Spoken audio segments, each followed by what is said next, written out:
How would you like to see an IUL policy that's been around since 2009? We're now in the fall of 2025. Let's see where it is. Let's see what the returns have been, what the fees are right now, what accounts they're in, and what it looks like taking income from the policy between now and age 100, looking forward with a conservative, what we call in-force illustration.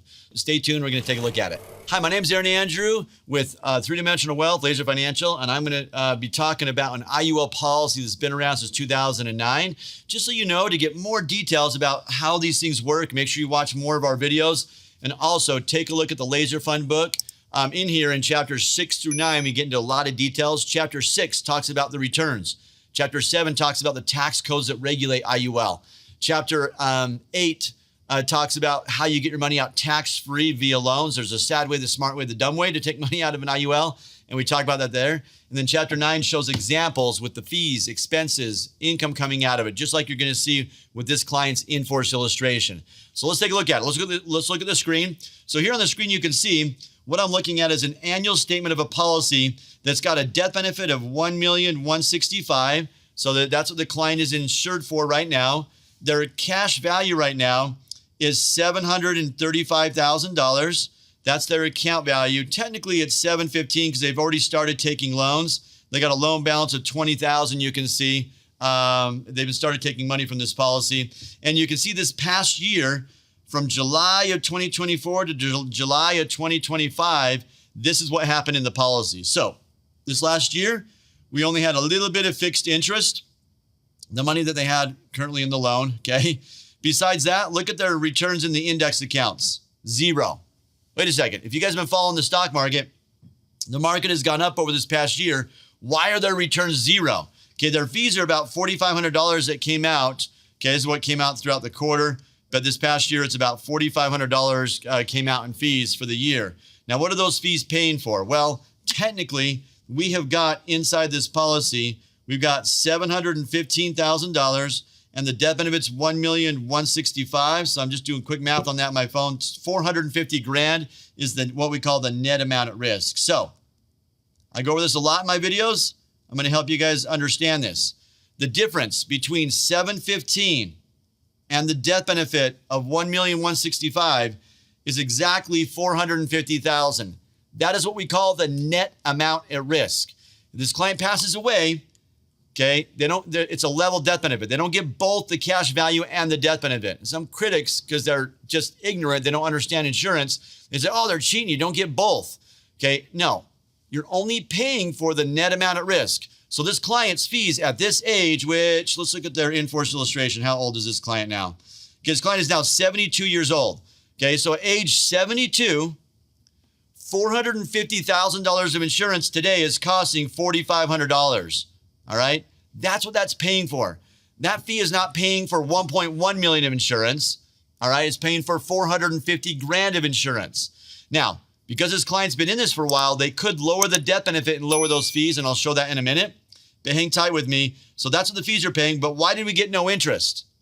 We got no interest because look where their money is. Their money is in what we call 5-year index accounts, all right? So this client, you can see, has averaged a return of 8.16 since they started their policy back in, 2009, 2008, 2009, when they started, 2009 of July is when they started this policy.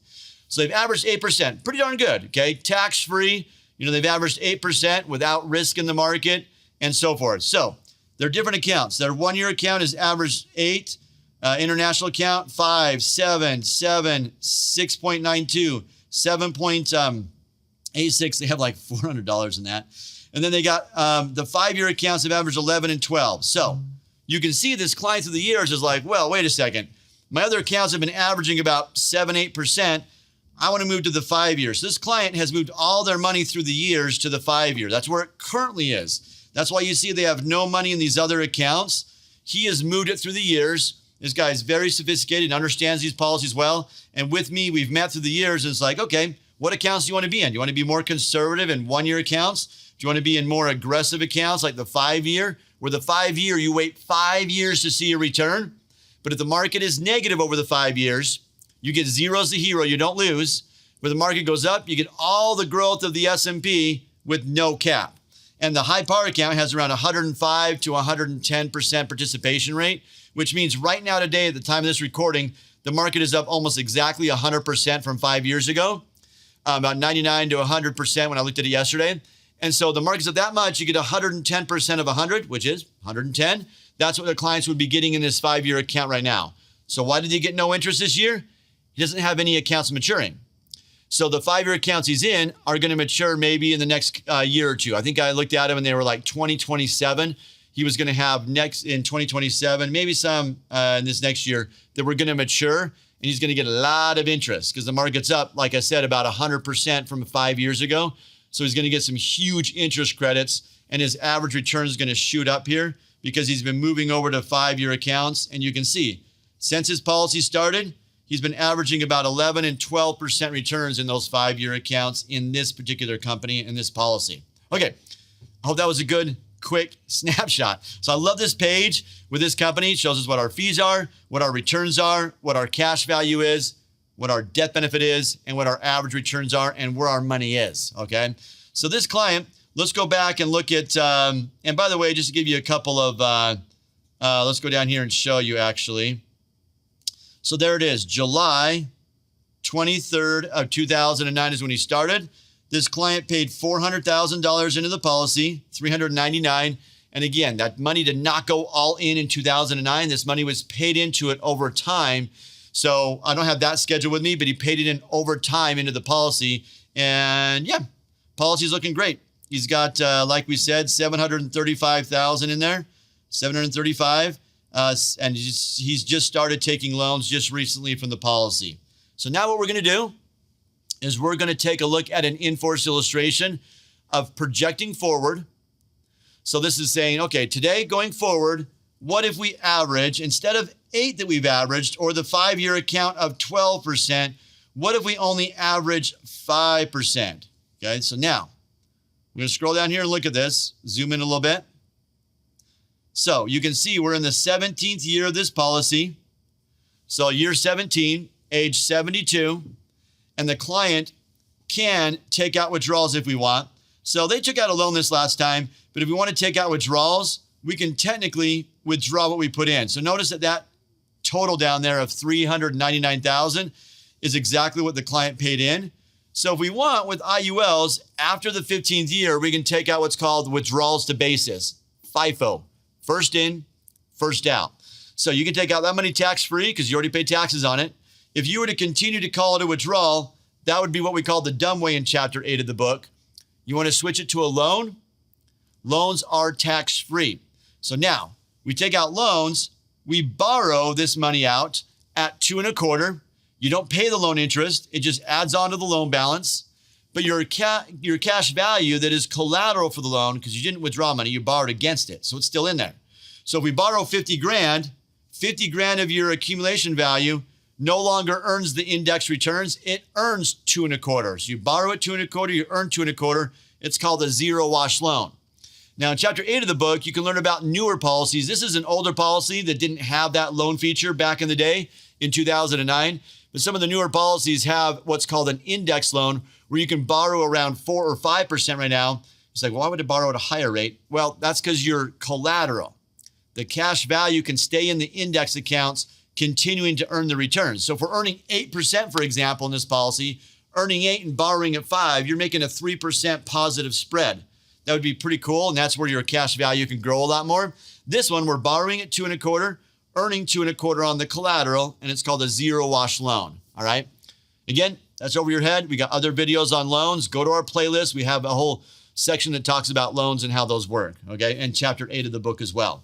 So right here, 50 grand is coming out. I purposely told the software to say, all right, what's the max we could take out between now and age 100 if we only earn an average of 5? You guys saw the accounts he's in have been averaging 11 and 12% since he started this in 2009, okay?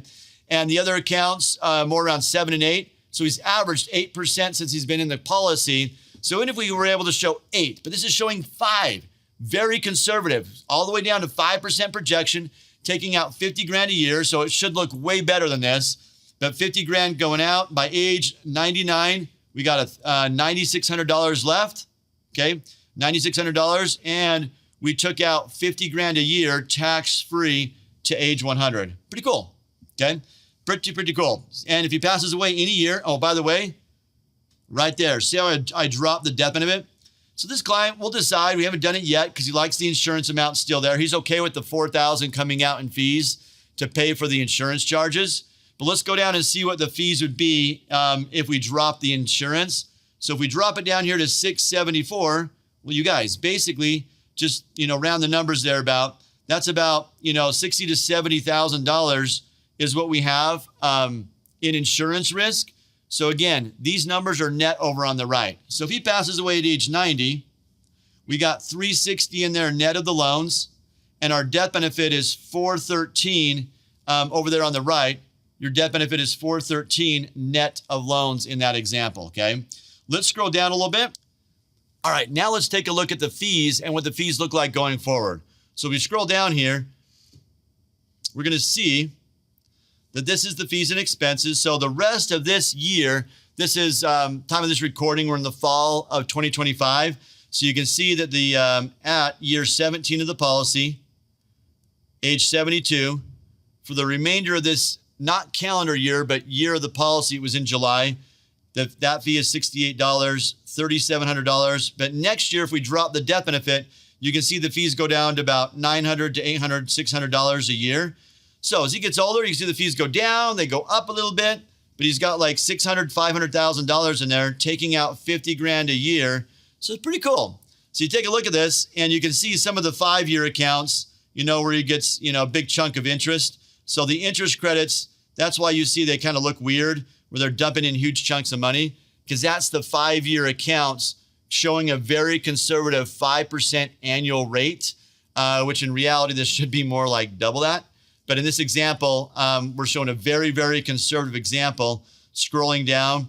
And yeah, all the way down here by age 100, take a look at this. We slowly depleted it where we got like $10,000 left, taking out 50 grand a year tax-free out of the policy.